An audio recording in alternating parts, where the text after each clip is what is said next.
Hello, this is part 2 of our import cylinder heads, and like the first one, they were facing towards the front looking at the intake port.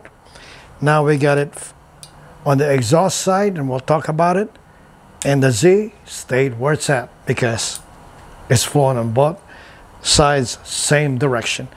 When it goes in, goes out the same direction. Now it's been said that an engine is nothing but an air pump. I disagree somewhat. It's too much of a simplification due to the fact that a compressor is indeed an air pump because it pumps in air, it goes out the other side, under pressure though.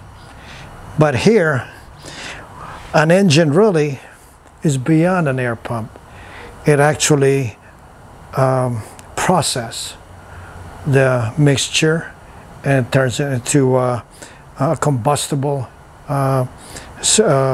condition and creates torque, horsepower via the rod, piston rod, into the crank. So it's more than an air pump. It's how efficiently does it convert chemical to mechanical energy. How good is the chamber? How good is the bore and stroke? How good is everything else? The thermal efficiency. So it's kind of a simplification. But anyway, that's not a subject matter. But here we are. The BMW 6, the RB26 Nissan, and the Z head. And let me repeat, I don't have the 2JZ here, but if you look at my Facebook under Ben Alameda Racing Photos, I have a buildup of a 2JZ in there. And let me see, let me time myself here. Okay, the 2JZ is pretty impressive, really. But I have one concern later on. I'm gonna talk to you about it. Anyway, now, the exhaust valve on the BMW is bigger than the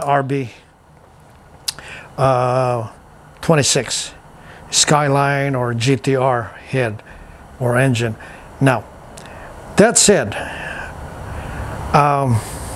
when you look at this is already ported, okay, a little bit somewhat wider. When you compare that to this is kind of poor. The RB26 port is not that great from the outset that I look at. I don't have to put on a floor bench, I already know. It's got kinks on one side of the floor, right there. All right? So I need to widen that somewhat, quite a bit here. And then we'll be in the territory of the BMW. At the same time, putting big valves on this thing. And these guys are from Las Vegas and they have their own shop. Now, here we go. Again, the exhaust port has a big influence on intake performance, intake port performance. It's that ability to yank the dormant or just opened up valve, and the signal from the exhaust reflects on the intake and gives it a big yank. Now, that exhaust pulling power on the intake flow is 4 to 5 times that of a piston going down. Okay, so I don't chase flow benches. If I put the intake port on the bench and try to get it and get some numbers, it only tells me what the port is doing.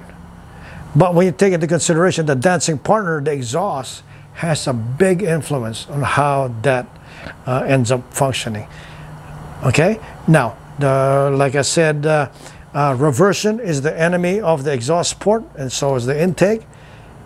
But the reversion is really reflected on the intake as much as the pulling power of the exhaust does to the incoming air and fuel mixture. Now, what we're looking at here is the two of them. What I would do is widen the RB26. Not quite as that, because I don't think it'll allow me. Okay, and again, on these things, one angle on the valve job, on the exhaust. Okay, because sometimes when you port, you improve exhaust flow. It goes the other way with a significant improvement as well. So it's got like it's a two-sided sword or knife. It can cut you either way. All right, so take little consideration to that not all modification is good. Sometimes it kind of like backfires on you. Now, here the situation with the Z is that since it goes in the same direction as it came in, the ability of the engine to process fuel that's ingested in and out to the exhaust and do it many more times. The higher the RPM, that's horsepower. Okay, it's processing the mixture and burning it efficiently creates horsepower. Now, here we have the reversion issue, and without much of a swirl, all straight tumble. But there's one cylinder head, I'm not going to say which manufacturer. When it tumbles this way, it actually promotes flow towards the impending or eventual exhaust valve opening, and out goes the exhaust. This other head comes in and goes the other way. It goes away from the exhaust. I don't know if they caught that or they did that purposely, but I heard they did that purposely for emission purposes. They want you to combust, but not to combust, so that emission is low. In essence, you're down on power. Okay, so it tumbles the other way. Instead of going like this and out to the exhaust, it goes the other way, this way. Amazing. Anyway, again, you don't want any tulip valves on the exhaust. Same thing here. Now, NA, this is pretty good, except this little bump here. If you fix that, it's about the right size. This is already large, but if it's turbocharged or high compression, it will tolerate the loss in low end torque, and the compression increase will give you the response back. So that is an excellent exhaust port. This is one angle here. There's no 3-angle valve job, and that's what I intend on doing on the RB26. Now, the 2JZ. I did one not that long ago, and the 2JZ. Okay, here, all the exhausts are all the same angle in relation to the intake. They all come out pretty much straightforward. Intake, exhaust. You have that reversion issue we talked about, but that's there. There's nothing you can do about that. But on the 2JZ, the exhaust veers towards the center because this is the turbos, and they do that. Okay, that's great when you're running stock exhaust manifold and all that. The angles are different. Once you start putting some header and you try to, someone will say, okay, equal length it till it gets to the turbo. But your pipes are now equal, but your port angle is all different. I think all 6, only 2 are the same. The center one is partially straight, but the end ones, so when the intake comes in, they tumble, they ignite, and they come out of the exhaust valve, and they have to turn. Now, that has to screw up the performance of each and every combustion chamber. Those corner ones, since it turns, does not function as effectively. Okay, the performance of those end cylinders are probably lacking compared to the center ones on the 2JZ. So what I recommended the Stanton brothers, that if we ever have, they're from Vegas and LA, good guys, good friends of mine, and they ended up, like I said, close friends from a customer at the onset, and we have a lot of things in common, and I can call them my good friends. Anyway, they saw what I was trying to say, that the non-turbo 2JZ head has got a straight exhaust port. That is pretty much what I wanted. I think if we switched over to the standard non-turbo head, since it has the similar layout, all equal flowing exhaust port, you can get a more precise tune to it. Because once it's kinked up, the port recovery, the exhaust performance port-wise is not as good, because anytime you bend something, it will cost you flow and performance. Okay, but let's touch bases on that. Exhaust performance isn't as critical as intake port performance. Just like exhaust valve or exhaust cam angles, okay, where you put the center line, is not as sensitive as the intake. You can pretty much screw the timing on the camshaft on the exhaust, and you probably would get a little bit negative effect. But you screw up on the cam timing on the intake, yep, just like flow-wise, you screw up that intake opening, intake closing. It's very, very sensitive. It will cost you power and performance. So make sure that you pay attention to that. Again, I'm not neglecting the exhaust. It's kind of hard to screw up an exhaust because it's under pressure. You really have to be a monkey porting a head to screw these things up. Okay, because once that valve cracks open, boom, out it goes under pressure.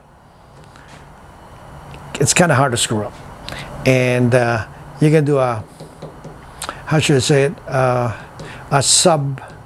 substandard porting technique there, and you will end up with a little loss. But if you do a horrible or subpar job on the intake port, yep, you will get the and see the effect. Now, let's touch bases on the domestic side. I had a set of cylinder heads that I did on 2 race cars, and I have a tendency to look at the head, evaluate it, and run it. And if I'm happy with what I see, I take it, put it on the bench. Sometimes if the bench is not enough, like this guy here, I take it to QMP, and Mike there and Brad, excellent guys. They flow test the heads for me, and just to get a second opinion. And their bench is way better than mine. Mine is ancient, okay? That's old. That's been with me 30 years or something. But anyway, I use somebody else's bench too, just to evaluate. But I'm retarded. I don't need to spend any more money than I have to. Sometimes it's the brain, not the machine. Anyway, come back to the story. I did the heads, and the car ran fast. It ran 880 NA. Now, when I flow tested the head on this machine, I was going, holy cow, 300 CFM on a small block, 300 CFM at 900 lift. That is a lot for an NA combination. Like I said, you know, when the engine gets high on the 2.1, 2.2, 2.3, 2.4 horsepower per cubic inch, the exhaust ratio for here drops to 53, 55%, no more, because what happens is that when the exhaust is too much, instead of trapping it on the combustion chamber and having your dynamic compression really, really good, it blows out the exhaust. Okay, your mechanical compression is 15 to 1, 14 to 1, or whatever you desire. You think you have it, you don't. Because the working compression, the dynamic compression, what actually the engine traps in there. If the exhaust is too good, it blows out the pipe. Okay, and whatever you catch in here is a lot less than what you should be retaining. Now, that engine flowed 300 CFM, a whole bunch. So I called the owner and said, you know what? We need to change the rocker ratio on that thing. So we changed the rocker ratio from a 1.85 to 1.7. We dropped quite a bit, okay? Lift-wise. The duration stayed the same, of course. But the lift, I knocked it down. And you know what? The engine responded, didn't lose any mile an hour of the track. Actually picks up mile an hour and picks up ET with a smaller rocker ratio on the exhaust. I think I was down 65 to 80,000 something. I don't remember. It's been a while. But the owner goes, wow, that doggone thing worked. Why does everybody try to go big on the exhaust as well? I say, yeah, well, you know, it goes backwards when you get to that level. So 300 CFM was a shocker to me. I didn't even know. But Being a Ford guy with the bad exhaust ports on the Cleveland and the Windsor, that was my focus of my attention. And I would say most Ford headquarters are probably real good exhaust porters, okay, more than the GM guys, because we have a bad exhaust port and we learn a lot by trying to fix it. So it showed. I really just did it, and when it's time to evaluate the head and I saw 300 CFM, I almost had a heart attack. Anyway, so that's a little story. Okay, coming back to here.